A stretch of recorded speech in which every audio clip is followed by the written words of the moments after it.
Hello, friends. Please consider supporting the Flavors and Knowledge podcast. Donated proceeds are applied to absorb the cost of cooking classes and health education for children. Help a child affected with diabetes with a sponsorship donation toward adequately managing the condition through Food First. Chef Walter's Children Diabetes Foundation brings this message.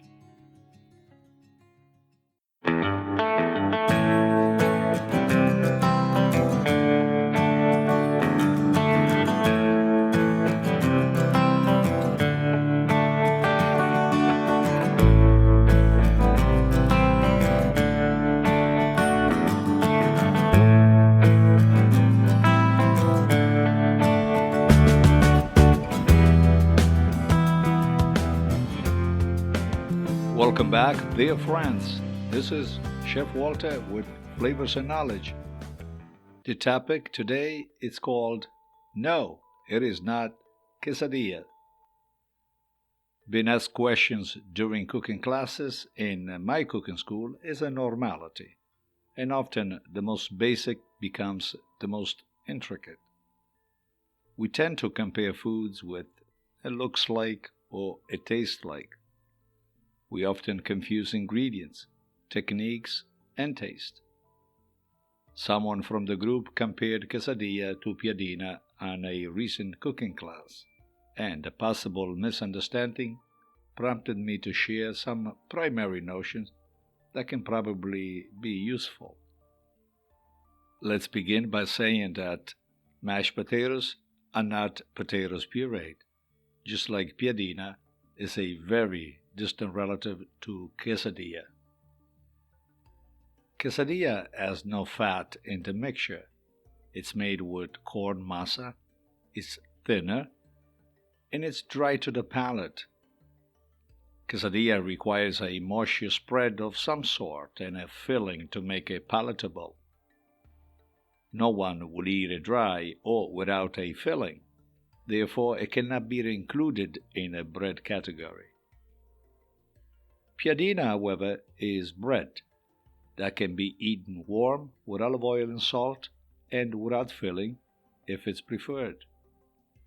Legendary film director Federico Fellini loved it, and the poet Giovanni Pascoli wrote poems about piadina.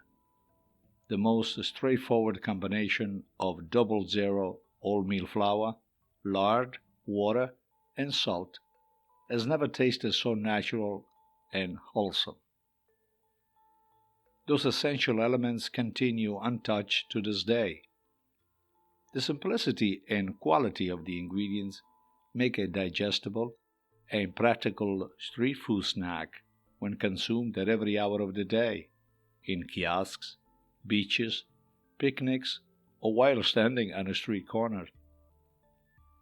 We can call it piada, pieda, pida, and pieda, all depending on the municipalities. And still, the rustic flatbread represents the people's frugal meal, and now has been elevated to stardom here in the United States by numerous handheld food franchises. And so, what is piadina? Let's figure out how to make it and stuff it. It is a synonym of the territory, a symbol of the Italian agricultural culture, and the nobility of the farmers, who strongly promoted it until it achieved the ambitious recognition with the IGP appellation. There are two piadine romagnole that you should know.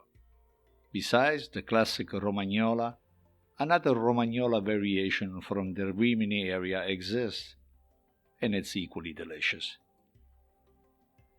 Romagna, by the way, is the twin region of Emilia, geographically recognized as Emilia-Romagna, and one of the 20 regions in the country.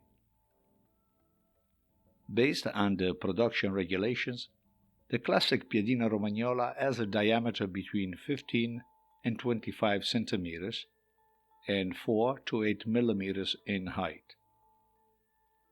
In comparison, the Rimini variety has a diameter ranging from 23 to 30 centimeters, but much slimmer.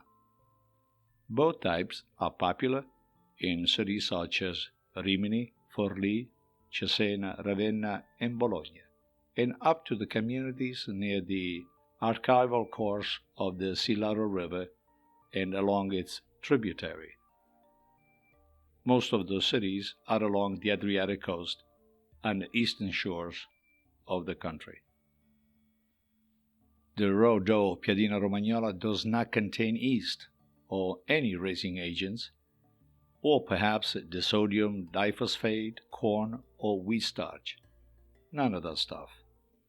Additional ingredients such as the bicarbonate, which is sodium hydrogen carbonate, appears only in the manufacturing process choice. But if you were to make it at home, trust me, you don't need any of those ingredients. The more traditional version has lard, as quoted above, because the fat allows preserving the most authentic flavor of the piada. However, those who want something lighter can opt for extra virgin olive oil, and perhaps from the hills of Rimini or the Brigsella type if available around where you are. From the nutritional perspective, the piada or piadina, the fat, called also lard, the ingredient is unsaturated and has less cholesterol than an equal amount of butter by its own weight. Unhydrogenated lard contains no trans fats, and for several centuries, lard was regarded as the poverty food because of its plentiful availability and the fat of choice, especially among farmers and bakers, after the slaughtering of their raising pigs. An average Piadina Romagnola does not exceed 500 calories. Choices of fillings will contribute to increase the calories, such as perhaps a high-fat cream cheese and hams. However, plenty of options are available for a healthier filling version. As far as the cooking of piadina is concerned, the recipe below that I will share with you will offer the steps in making piadina at home with significant results. You will mix the dough and shape it into equal individual portions. Once the dough has rested, roll each part with a rolling pin. You can cook the piadina in a hot terracotta surface or a cast iron pan, which method I prefer. The cast iron method often takes precedence among traditionalists because the steel surface heats up considerably, allowing homogeneous cooking, the color that we need, and of course, the aroma. A sizable non-stick skillet can substitute a cast iron, but owning an iron pan and learning how to use it can offer several advantages for other cooking forms. Place the piadina in the pan and move it a little bit. Some parts will swell, and piercing the surface with a fork will prevent the piadina from swelling. Repeat the operation on the other side. Cooking times are essential, as the pan's temperature must not be less than 200 degrees. 3 minutes on each side should do it, and you will avoid the risk of burning. Never keep the heat low, otherwise the piadina will take longer to cook, losing all the moisture and becoming dry and hard to chew. Piadina can also be prepared in advance and stored, but not in a refrigerator. Wrap it with a cotton cloth so it will remain soft and fragrant. And now let's stuff it. Piadina Romagnola allows great freedom in the choice of fillings. In the inland areas of Romagna, cheeses and cured meats are most popular, as well as the squaccherone cheese with rocket, or tomato, an eggplant au gratin with prosciutto Parma. And going towards the coast, fish prevail. In the Rimini area, for instance, the piadina is typically paired with sardines or saranghina, occasionally radicchio and onion. Another combination can include green asparagus, mascarpone cheese with a drop of traditional balsamic vinegar from Modena, But there are, however, many combinations, including the classic watercress potato and sausage, which seems to be the favorite among locals. Lately, the new trend includes gelato, fresh fruit compotes, and Nutella, the omnipresent hazelnut spread, incredibly popular among the younger generation. It can be a single dish with an excellent source of carbohydrates and proteins, all depending on the ingredients that you choose for the content. The history of Piadina has very ancient roots. In the 7th century BC, the Etruscans were the first to use a mixture of flour and fat as a substitute for bread.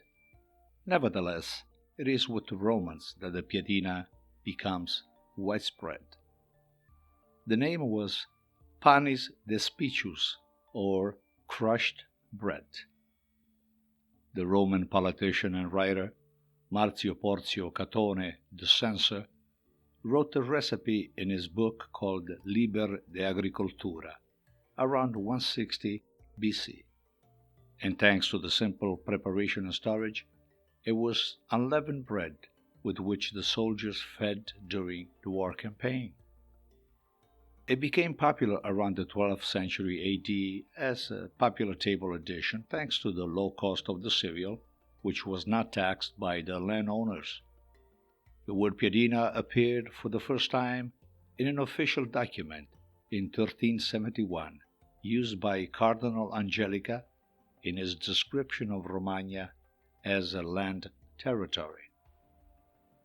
For centuries, piadina has replaced bread, especially in times of crisis and famine, because of its easy-to-retrieve ingredients.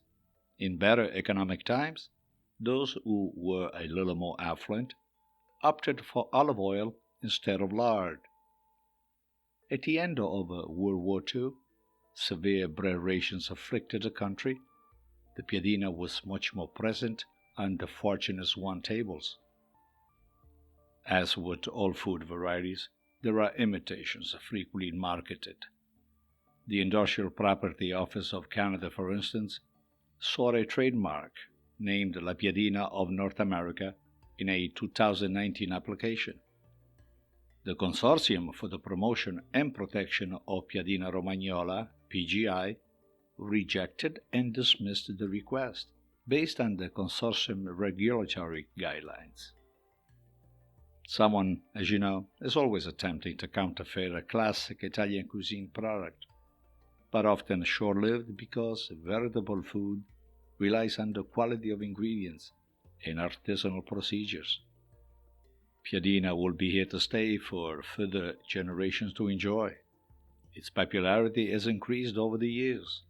It has now appeared on fine dining tables worldwide while remaining the people's street food snack, evidenced by the stats below. According to the consortium data, it went from 6,500 tons of Piadina Romagnola IGP in 2014 to over 27,000 in 2019. Almost 50% of the Piadina produced is IGP certified. In contrast, the total number of Piadina produced is 51,000 tons, of which 42,000 are for the large-scale distribution, an increase of 6.2% compared to 2017. We Italians are traditionalists and habitual, not so inclined to elementary revolutions. It is no wonder we do not believe in the it looks like or tastes like, but always seek originality. I will include the recipe for the classic Piadina Romagnola on the show notes of this particular episode.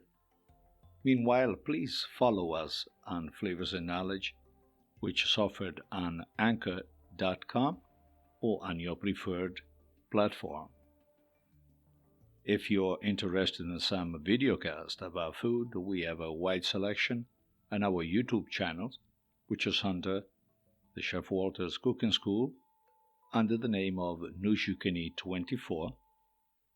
And lastly, if you want some good tested recipes, you may want to join our newsletter, which is called Flavors and Knowledge, I will, of course, list all the necessary details and information on the show notes. I want to thank you for listening, and if you happen to be in a kitchen today or tonight, and you try to attempt to make a classic Piadina Romagnola, always remember, it is not quesadilla. It's far distant from it, but keep your eyes on the fire. Stay safe, and we'll reconnect on the next episode. All the best. Ciao, ciao.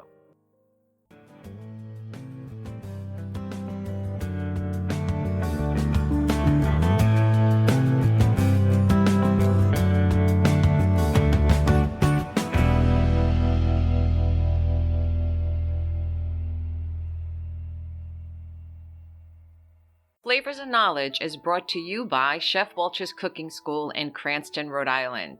For classes, workshops, events, and programs, please visit our website at chefwalterscookingschool.com. For all other services offered by Chef Walter's Food Group, check out our main website, chefwalter.com.